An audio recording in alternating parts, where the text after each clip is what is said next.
Fala pessoal, tudo bem? Mais um vídeo aqui com vocês, mais uma subscrição. Agora a gente está comentando sobre o KNCR, que é um fundo aqui, que é um fundo da gestão da Kinea, que é uma gestora que normalmente entrega bons resultados, né? E é um fundo que ele concentra seus ativos em papel, então título de dívida, né? CRIs na maioria, e ele foca mais na parte do CDI, tá bom? Existe outro fundo que é do Kinea, que é focado mais em PCA, que seria o Canip. Mas vamos ao que interessa, pessoal. Esses documentos que eu estou lendo aqui foram divulgados no dia 20 e dia 21, né? Então, começo da semana. Então, a ideia aqui é o fundo realizar a 10ª emissão, tá? Eles querem captar pelo menos um montante de R$ 1 bilhão, aqui o número que vocês podem ver. Aqui, logo de cara, nesse documento, a gente já vê as taxas e valores exatos, tá? Então, aqui, vou tentar aproximar um pouquinho mais para a gente poder olhar. Então, por nova cota, né, o preço de integralização, que é basicamente o preço o valor que vai entrar para o fundo, que é 101,25, tá? E o valor, a taxa de distribuição de 2%. Então, no total, o valor daria 103,28 no preço de subscrição, tá bom? Se a gente comparar isso com o valor patrimonial do fundo, o valor patrimonial do fundo hoje está 101,25 e o valor de mercado, se a gente pegar aqui no relatório está 105,1, mas eu vou também deixar uma outra imagem aqui no vídeo, justamente para mostrar qual que é o valor que está hoje, tá bom? Então, na maior parte das vezes, já logo de cara falando com vocês, existe sim um desconto dessa operação, né, dessa subscrição para quem é cotista, tá? Então, como o fundo hoje ele paga em torno de R$ 1, eu sempre aplico a minha regrinha de colocar pelo menos um rendimento ou 1,5 rendimento na diferença ali. No caso aqui, ele serve, né, para o caso do KNCR, ele faria sentido. Então, sei que vai soar um pouco repetitivo, mas falo em todos os vídeos, tá? Por que que eu considero esse cálculo de um rendimento ou 1,5 rendimentos? Justamente porque quando você compra uma subscrição, né, um direito de subscrição, você fica um período ali com o recibo dessa subscrição e esse recibo ele paga menos do que a cota integral. Muitas vezes ele paga 50%, 40%, 30%. Então, normalmente eu faço esse cálculo para que seja mais conservador possível e você não perca dinheiro, né? Você acha que está pagando mais barato, mas na verdade você está pagando mais caro, né? Porque você está tendo um rendimento menor nos próximos 2 meses normalmente, né?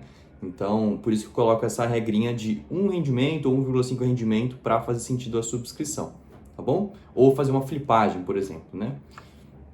Vamos ao que interessa então, vou aqui um pouquinho mais para baixo. Então, aqui a gente consegue ver também, ó, no âmbito da primeira série, os investidores subdividem-se entre investidores institucionais e não institucionais, ambos conforme abaixo, né? E no âmbito da segunda série, os investidores deverão ser clientes correntistas das redes ali, principalmente do Itaú, né? O que, né, lembrando, é uma gestora do Itaú, ok? Então, normalmente ele vai ter alguma série específica somente para esses clientes que têm contas nessa rede ali do Itaú, tá bom? Então, seguindo aqui um pouquinho mais para baixo, aqui a gente novamente, né, o percentual da taxa de distribuição de 2%. Já ouvi alguns inscritos perguntando, pô, essa taxa de 2% é para quê mesmo? Normalmente é para a comissão das próprias gestoras, corretoras, bancos, tá? Naturalmente para eles terem um percentual de volta. Óbvio que aqui a gente tem taxas da B3, taxas também da CVM, taxas de impostos, entre outros pontos, tá? Mas também para a comissão da distribuição entre essas instituições que eu comentei anteriormente. Então, aqui o valor total de 1 bilhão, mas pode ser aumentado em até 25%, é a regra padrão ali de fundos imobiliários, né? Então, toda emissão normalmente pode até 25%, ou alguns casos específicos até um pouquinho mais, tá? Mas a ideia do fundo é realmente coletar esse patrimônio. Aqui, quantidade de cotas, mais ou menos quase 10 milhões de cotas novas no mercado que iriam entrar se captar 1 bilhão, se captar mais, pode ser aumentado em até mais 2 milhões e 478 mil, tá? E novas cotas também. Seguindo um pouquinho mais para baixo, um documento um pouquinho mais longo, né? Mas assim, exposição e destinação aos recursos. Obviamente, como a gente já sabe que o fundo KNCR é um fundo de CRI, né? A maior parte, na verdade, é CRI, mas ele pode fazer investimentos em crédito privado na questão imobiliária, né? Não só CRI, mas como outros aqui que eu coloquei, que vocês podem ver na tela, LCI, CRIs elegíveis, LHs, por aí vai, tá? Mas basicamente eles vão destinar 100% para exatamente esses tipos de investimentos. A gente não consegue saber exatamente qual é o CRI, qual que é o ativo que eles vão comprar, mas eles vão seguir na mesma lógica ali, em uma escala nacional um pouquinho mais elevada na questão de segurança, né? Então aqui eles conseguem ver, ó, emitidas por instituições financeiras com classificação de risco em escala nacional AA, ou seja, uma escala mais alta, uma escala mais conservadora, justamente para você não ter, o fundo ele não quer se expor muito a um risco muito alto, mas ele quer ter uma taxa interessante, mas um risco não tão elevado. Aqui a gente vai um pouquinho mais para baixo. Bom, aqui a gente vai para a parte do cronograma. A data de corte é hoje, dia 23, na quinta-feira que eu estou gravando esse vídeo. O início do período ali de subscrição no dia 27 e finalizando no dia 5/6. E o encerramento ali também do período ali de liquidação seria no dia 10/6, tá bom? Já ali o período de início de sobra, se houver, no dia 12/6 até dia 17/6, e a liquidação aconteceria no dia 24/6, ok? Existe aqui, ó, essa aqui é a primeira série, então seria para investidores gerais, mas tem da segunda série depois, que seria somente para investidores da rede ali do Itaú, tá bom? Aqui, ó, períodos de 1/7 até 13/11, então tem outros casos aqui. Então, rolando aqui um pouquinho mais para baixo, a gente vê a proporção, pessoal, que seria de 17,36%. Então, a cada 100 cotas, você teria 17 direitos de subscrição do KNCR, tá bom? Bem tranquilo. Mas claro que existe a questão ali de sobras que pode aumentar essa proporção. Aqui a gente vai para o próximo documento, inclusive que eu estou mostrando para vocês nos vídeos anteriores, que é basicamente resumindo o que está acontecendo com essa proposta, tá? Então, é um documento normalmente que ele é divulgado um pouco posterior à oferta, né? Aquele relatório que eu li agora, mas simplifica bastante o que a gente precisa ver. Então, número da emissão, então 10ª emissão, tá aqui, né? Data da aprovação, data de corte, então isso aqui é a data da aprovação da Assembleia Geral, e data de corte, que é o último dia útil que você pode ter direito a essas subscrições. Quantidade de cotas, né? Que atualmente se divide o PL do fundo, quase 57 milhões mais ou menos, preço da emissão, mais a distribuição, preço da subscrição, 103,28, quantidades de novas cotas emitidas nesse primeiro momento, quase 10 milhões, percentual 17,36, montante total quase um pouquinho mais de 1 bilhão. Aqui exercício de direito de preferência, do dia 27/5 até dia 7/6. E o que é legal? Negociação dos direitos de preferência, ou seja, quem tem esse direito de subscrição, ele pode ser comercializado dentro da B3, ou seja, você consegue vender o seu direito de subscrição.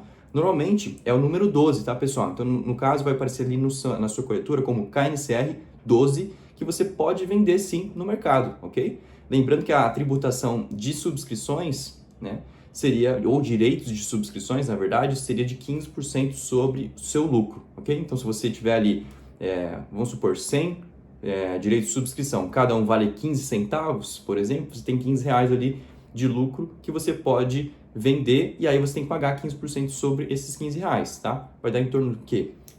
2,25 mais ou menos? Se eu tiver errado na minha conta, por favor me corrijam aqui embaixo, tá? Mas mais ou menos isso, como não dá 10 reais de DARF, você teria que acumular, tá bom? Mas é importante você deixar anotado esse número bonitinho. Se você não entender o que eu tô falando, eu vou deixar um card aqui sobre como você pode fazer esse cálculo aí de gerar uma DARF para pagar imposto de forma correta, ok? Período de subscrição das sobras, então do dia 12 até dia 17, se acontecer, né? Então, pelo menos ele está falando que sim. E basicamente isso, pessoal. Então, um relatório gerencial aqui, só para vocês visualizarem, eu faço acompanhamento desse fundo. O KNCR, ele faz parte do acompanhamento que eu faço, tá? Dos principais 20 fundos que compõem o IFIX, tá bom, pessoal? Então, o KNCR é um fundo que também é bastante comercializado no mercado, então por isso que é tão importante a gente ficar atento ao que vai acontecer, ok?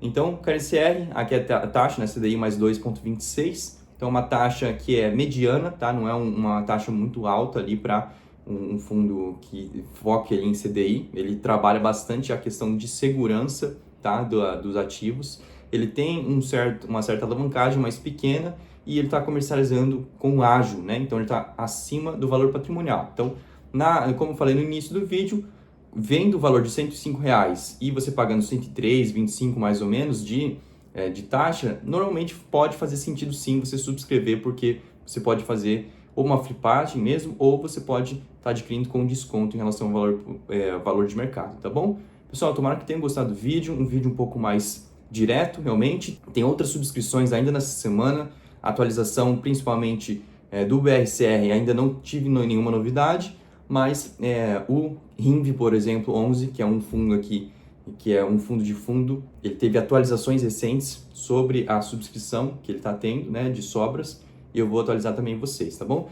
Lembrando que eu sempre deixo o link aqui embaixo do grupo do Telegram, então se você quiser conversar comigo, conversar com outros inscritos que também se interessam por essas operações, ou até mesmo dar sugestão de vídeos posteriores, fica à vontade, clica aqui e veja aqui os conteúdos que eu sempre posto por lá. Além do mais, eu deixo sempre alguns links disponíveis para você me conhecer melhor como consultor, como economista, tá bom? Até mais, pessoal, e até o próximo vídeo.